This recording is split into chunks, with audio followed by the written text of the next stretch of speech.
Welcome back. We're talking about Article 1 of the United States Constitution, which focuses on the Congress of the United States. And we're focusing particular attention on the structure of that Congress, the House of Representatives elected by the people. And we've been talking about whether it's really genuinely living up to that promise that it will be representative of the people. The anti-federalists in the 1780s were worried that it really wouldn't be, that it would be too small to be genuinely representative. And the Federalists countered, well, you don't want it to be too big either. Okay, 5 people is probably too small. 50 is better, we concede. Is 500 unambiguously better than 50? Okay, maybe even if that were so, although almost no state legislature has 500. Would 5,000 be better than 500? Would 50,000 be better than 5,000? At a certain point, said the Federalists, if the legislature is too big, you can't really have a conversation among individuals. It will actually not be able to get any work done. It'll just sort of degenerate into cacophony. So there has to be a balance, said the Federalists. And here's another reason that there needs to be a balance.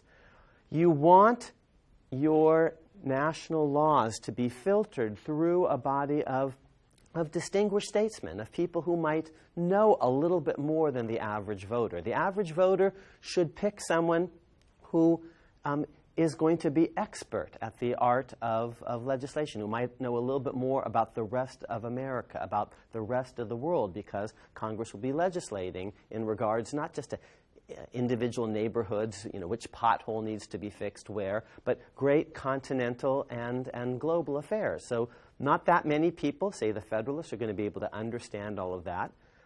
So you want a select body of representatives who are going to be able to have the confidence of the voters, but also the expertise necessary to provide for good governance and be able to monitor the executive branch and the judicial branch. So the Federalists say there needs to be a balance. And the anti-Federalists said, yes, but you got the balance wrong. It's too small. The Constitution says that you only have to have a minimum of 13, 1 per state in the House of Representatives. That's not enough. And you provided for some maximums, and you've initially said 91 total, 26 in the Senate, 65 in the House. That's too small. And the Federalists say, okay, maybe we miscalculated. We promised that soon the Congress will grow. We'll have a bigger House of Representatives as soon as we get a first census. And indeed, they did that. The Federalists make another argument that because of geography and travel,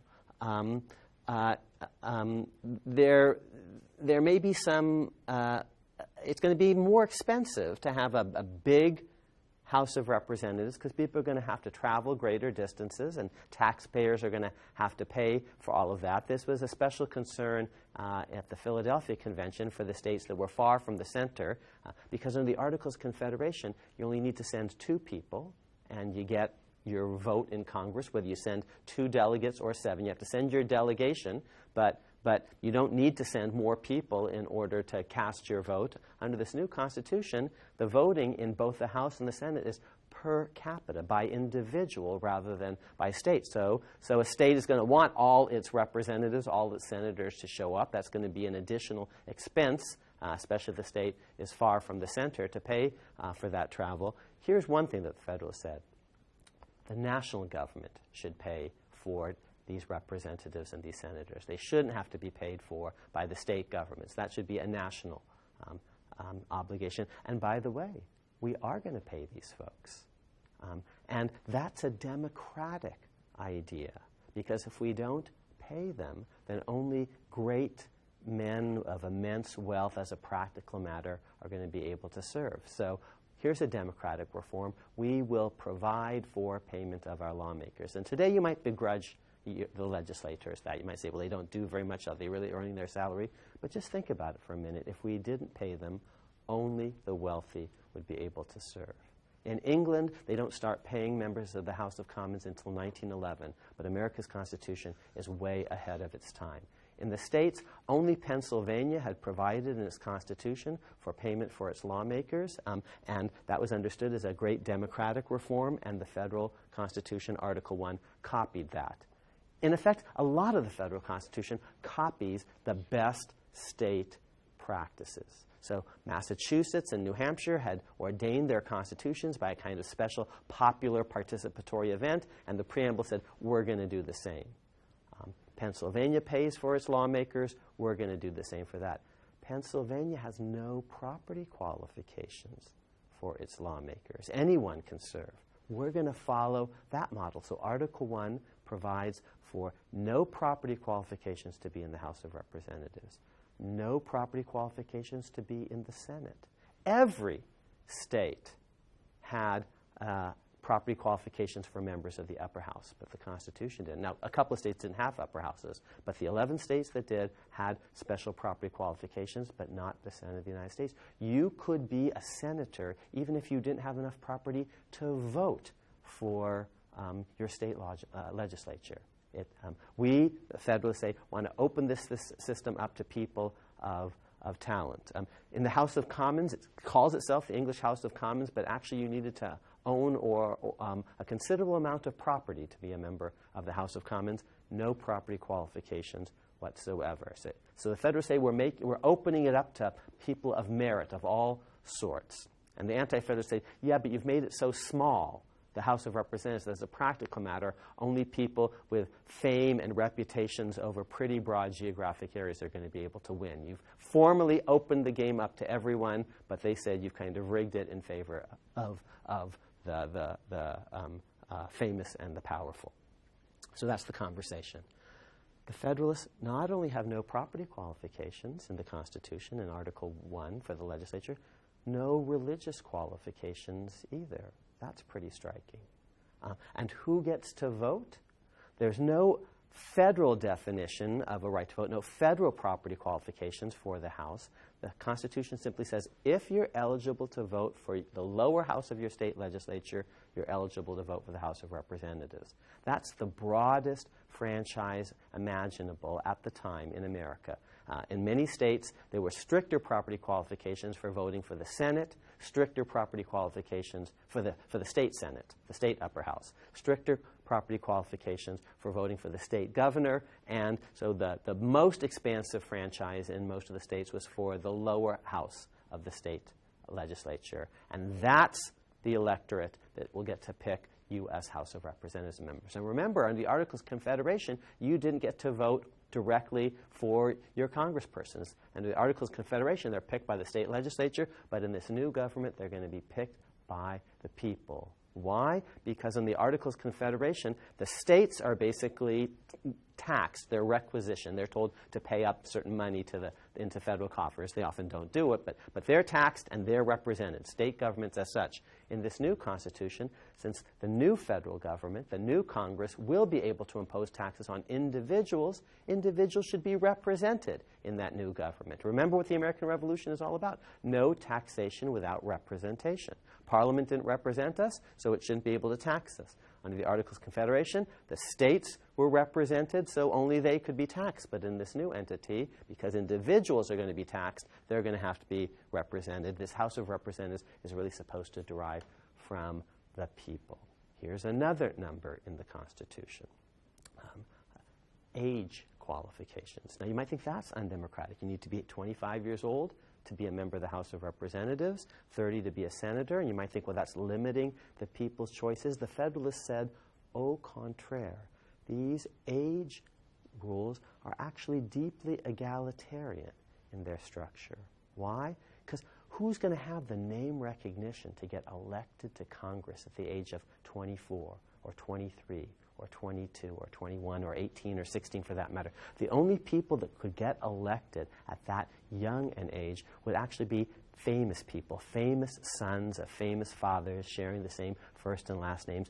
We're going to, by having minimum age qualifications, open our system up to talent of all sorts. So that as a practical matter, if you're famous, maybe, and your father is some famous politician, go into your state legislature first and prove your track record, and then only after you're 25 years old and you have some record of your own will you be eligible for the House of Representatives. And only after you're 30 will you be eligible for the Senate. And if we don't have that, here's what will happen.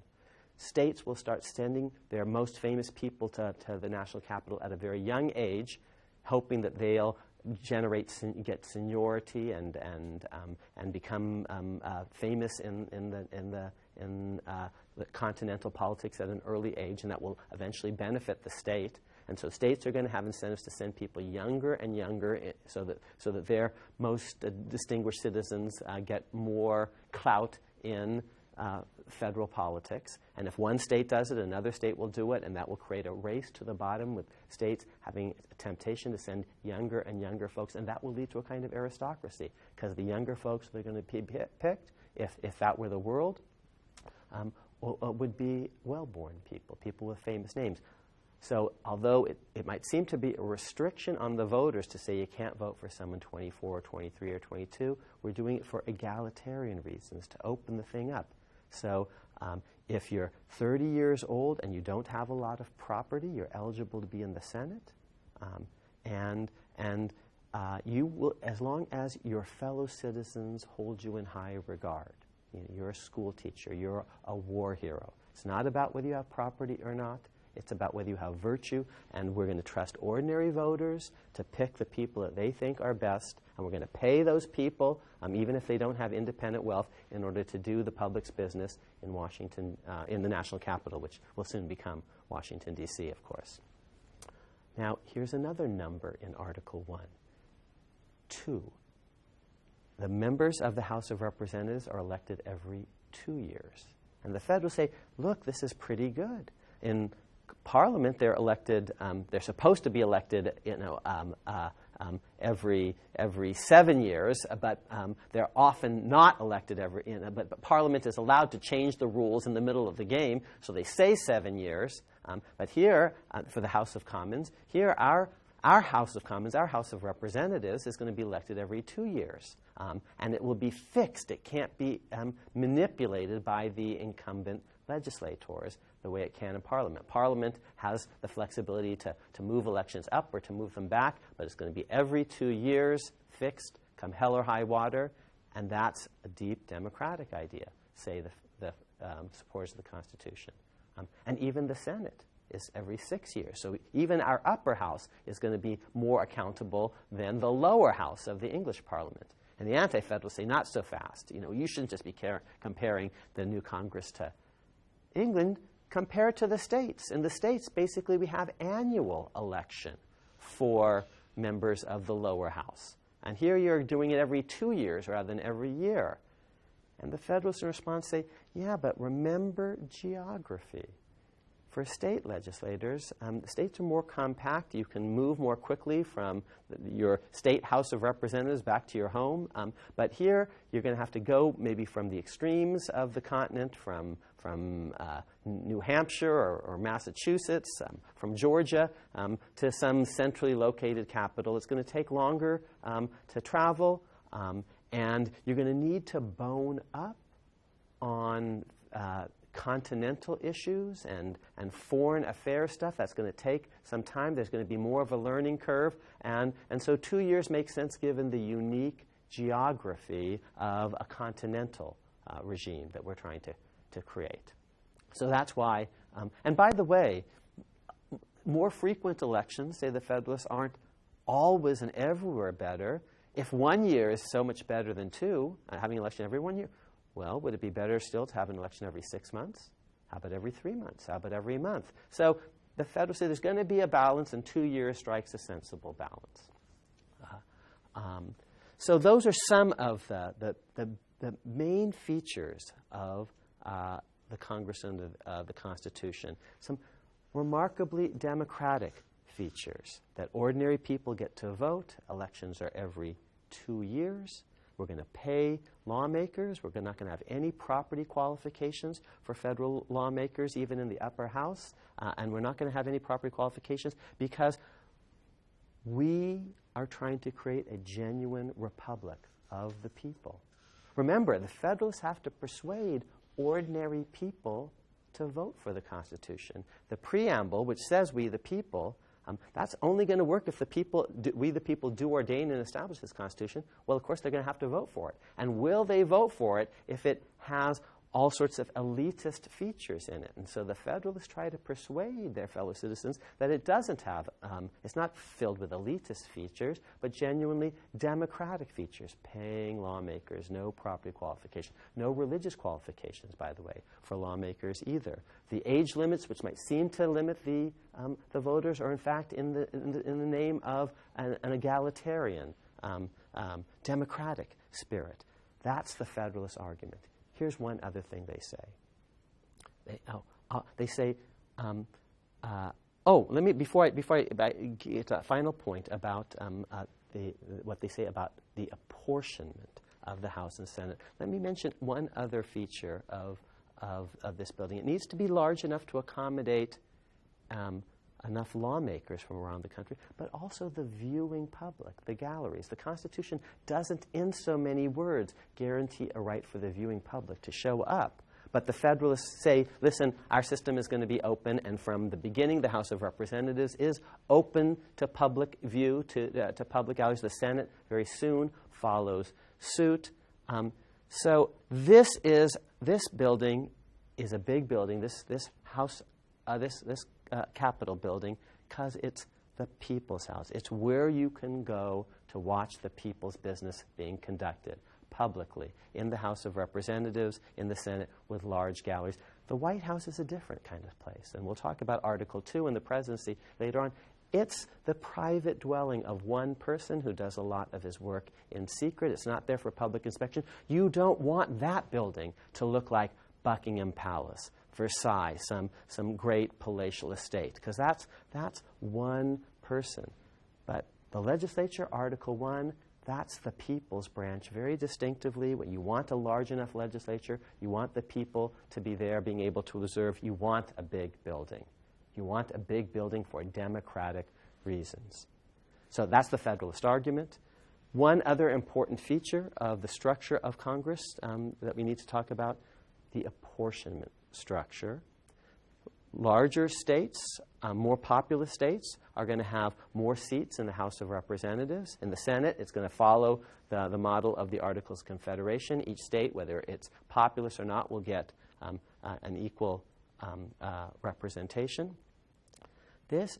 Now, in order to redeem the idea of a House of Representatives that really looks like the people, you're going to need a device to keep that in sync with the people, because the people are on the move, and nowhere are they on the move more than America. You're going to have immigrants coming in. You're going to have people being born. Other people will be dying. You're going to have people moving from one state to another. And the Constitution reflects all of that with this ingenious idea of a census. Every 10 years, we're going to count everyone up, and we're going to reallocate seats in the House of Representatives based on that census. That's a remarkably democratic idea. England hasn't had a census for the entire 18th century, and there have been massive changes of population with the Industrial Revolution, the rise of great cities, and they're not many of the great industrial cities in England properly represented in the House of Commons, which is massively malapportioned, filled with what were called rotten boroughs. So places where almost no one lives are sending seats to Parliament, and places where lots of people live aren't sending seats, aren't sending members to Parliament. So that's a kind of not a genuinely representative system in the so-called House of Commons.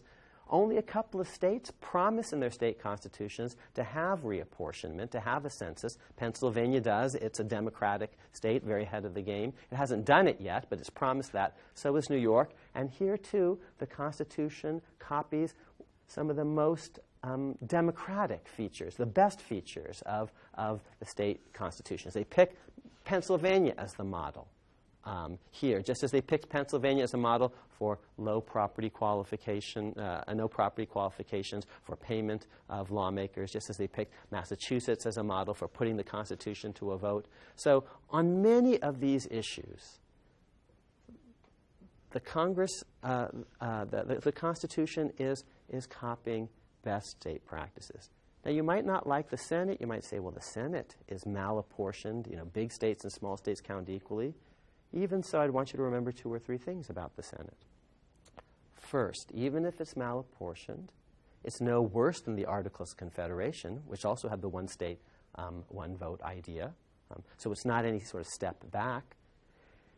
And second, there's not a systematic skew, either at the founding or today, a big systematic skew in the Senate. You have small states from the north and small states from the south. You have small states in the east and the west. It's not perfectly apportioned, but there's not a systematic skew. In England, the industrial centers were systematically underrepresented. In America, the big states are kind of north and south and east and west, and so are the small states. And maybe it doesn't perfectly balance out, but it's not terrible. It's no worse than the Articles of Confederation, and it's not based on property. In many of the states, the upper house was kind of connected to the propertied folks. In Parliament, the upper house, the House of Lords, is about the rich people. And the Senate, at least formally, isn't about that at all. It's not trying to protect rich people as such. But there is one feature of Article 1 that is about protecting, in effect, property as such. It's the most vicious feature of Article 1. It will lead to, ultimately, a civil war. It's the representation of slavery in the House of Representatives. More populous states get more seats in the House of Representatives, but how do we count population? We have a census, but in that census, slaves count. Yes, they count for 3/5, so they count for less than a free person. But still, the more slaves a state has, the more slaves it steals from Africa, kidnaps people born in freedom in Africa and kidnaps and brings over the Atlantic, the more slaves it breeds, the more slaves it has, the more seats it has in the House of Representatives. This is the one form of property that is given special protection in the Constitution, because you don't get extra votes because you have more valuable land or more valuable buildings or more stocks and bonds and other kind of wealth, more cattle in your state. You don't get any extra credit for any of those forms of property, but you do get extra credit in the House of Representatives for extra slaves. And that feature of the Constitution is